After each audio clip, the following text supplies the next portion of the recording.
चाहेंगे आपने political vendetta इसको बताया? बिल्कुल है पॉलिटिकल वेंडेटा, दुरुपयोग हो रहा है एजेंसियों का, गलत है।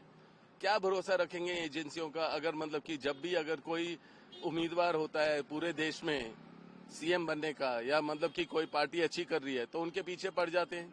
कौन से बीजेपी मिनिस्टर को या कौन से बीजेपी के लोगों को ईडी ने बुलाया? क्यों नहीं बुलाया उन्हें?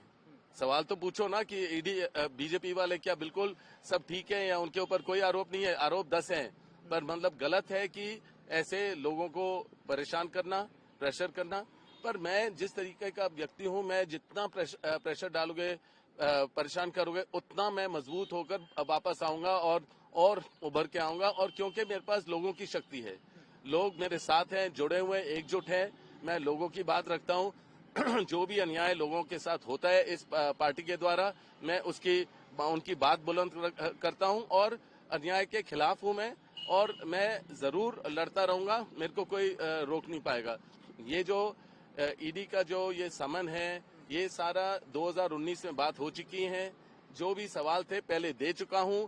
कोई बड़ी बात नहीं है, कोई नई बात नहीं है, और मैं किसी चीज से अवॉइड नहीं कर रहा हूं, सारे सवाल के जवाब दे रहा हूं। तो मैं तो बिल्कुल हर चीज स्पष्ट हो गया है।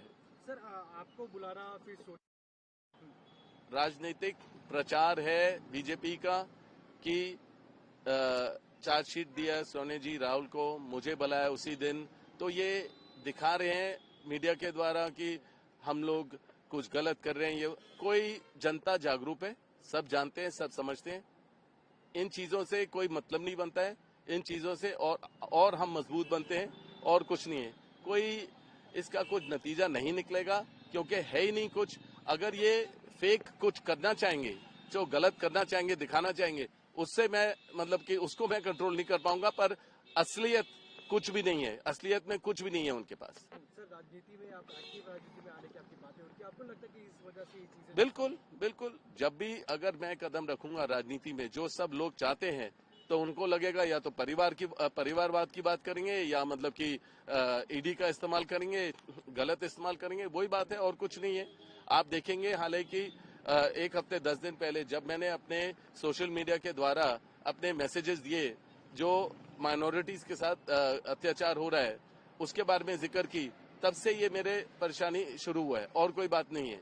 जब से मैंने बोला है लोग चाहते हैं मैं आऊं राजनीति में, तब से ये परेशानी शुरू हुई है। पर इसमें कोई बेसिस नहीं है, कोई मतलब नहीं है। ये ईडी और जो समन दिया है, ये सारी बातें पहले हो चुकी हैं। सर रॉबर्ट वाड्रा जी क्या राजनीति में, एक्टिव राजनीति में आएंगे तो? जरूर आऊंगा, लोगों की इच्छा से आऊंगा। अगर लोग चाहेंगे तो आऊंगा, और अपने परिवार के आशीर्वाद के साथ आऊंगा। कांग्रेस के लिए और उभर के आऊंगा, और कांग्रेस के लिए मेहनत करूंगा। ऐसे चैलेंजेस फिर आगे सामने दिखाई दे? अरे हर रोज ये तो चलता रहेगा, क्योंकि हम आंदोलन करते हैं, हम लोगों के लिए लड़ते हैं। जो भी अन्याय हो रहा है उसके आगे खिलाफ हैं, और हम आगे लड़ते रहेंगे। तो ये चलता रहेगा।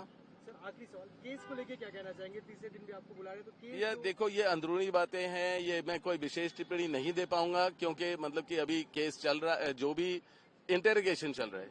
बस यही है कि वही पुराने सवाल है।